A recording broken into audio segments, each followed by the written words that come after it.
Hey there, I'm Olivia Johnson, 28 years old and a proud elementary school teacher. Let me paint you a picture of my life. Teaching third graders is my passion, but lately, home has been way more stressful than managing a classroom full of kids. It all started 3 years ago when my dad, Tom, married Karen.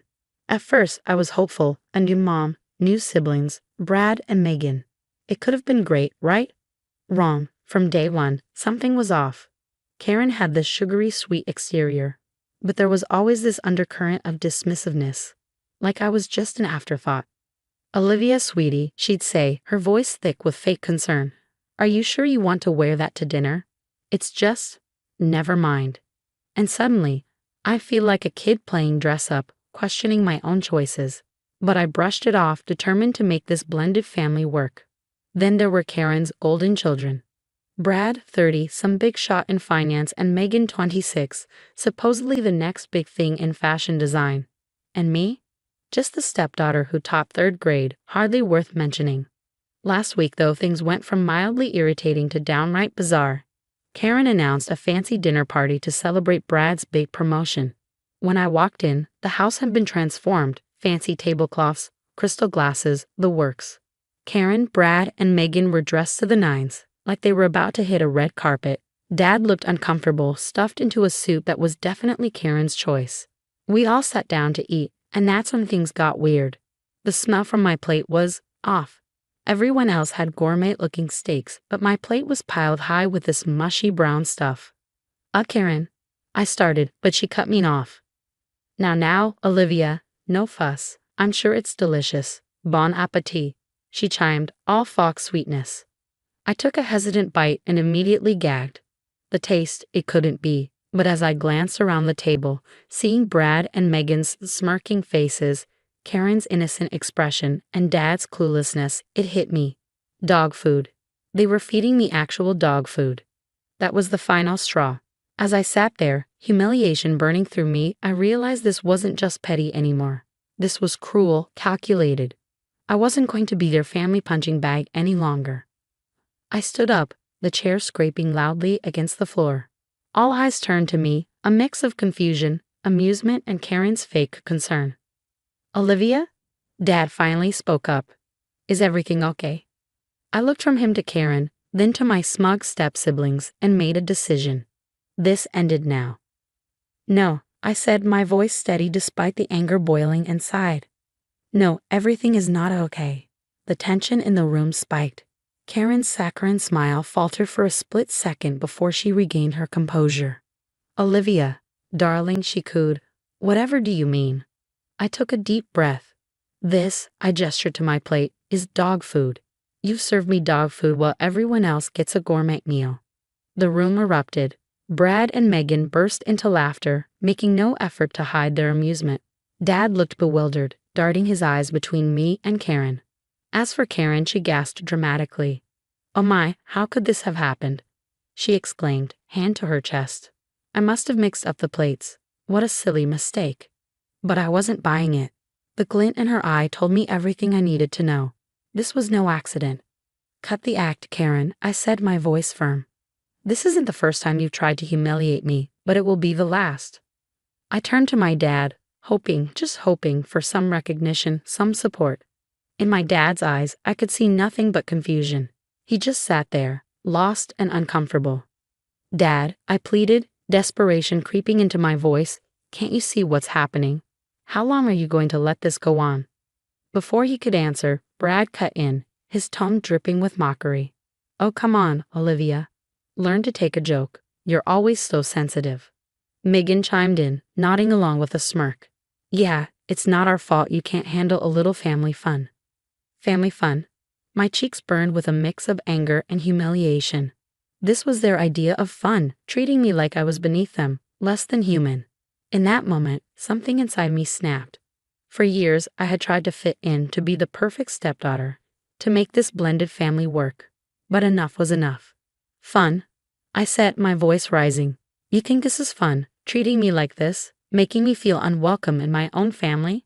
Well, congratulations. You've succeeded. I'm done. I grabbed my purse and marched toward the door, ignoring Karen's protests and my dad's weak attempts to call me back. As I drove home, my mind raced. This couldn't go on any longer. Something had to change, but what? How could I make them see the truth about Karen and her manipulative kids? How could I wake my dad up to the reality of the situation? One thing was clear. I couldn't do this alone. I needed help, and I knew just who to call. My best friend, Rachel, had always been there for me, and right now, I needed her more than ever. Pulling into my driveway, hands trembling, I reached for my phone.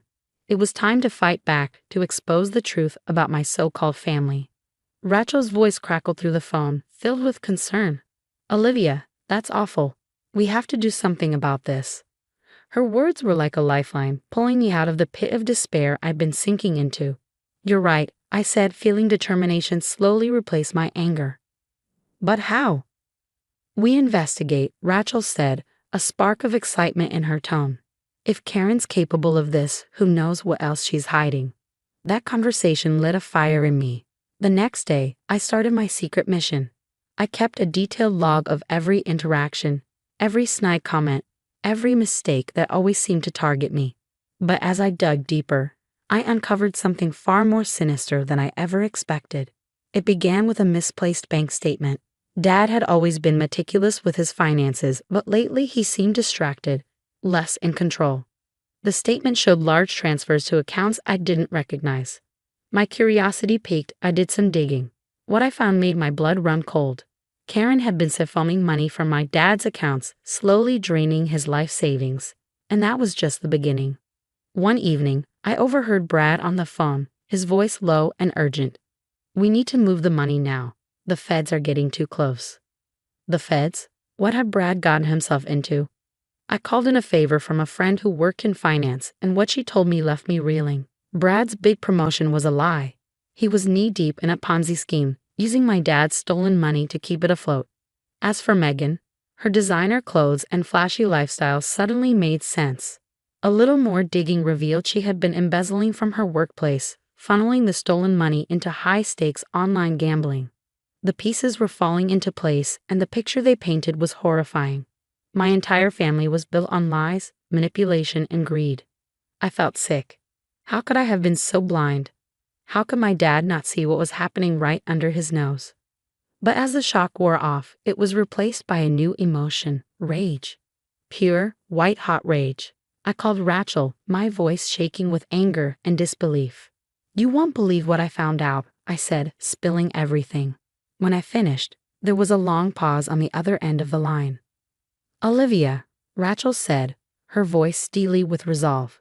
"We need to take these people down." In that moment, something shifted inside me. I was done being the victim, done letting Karen and her family walk all over me and my dad.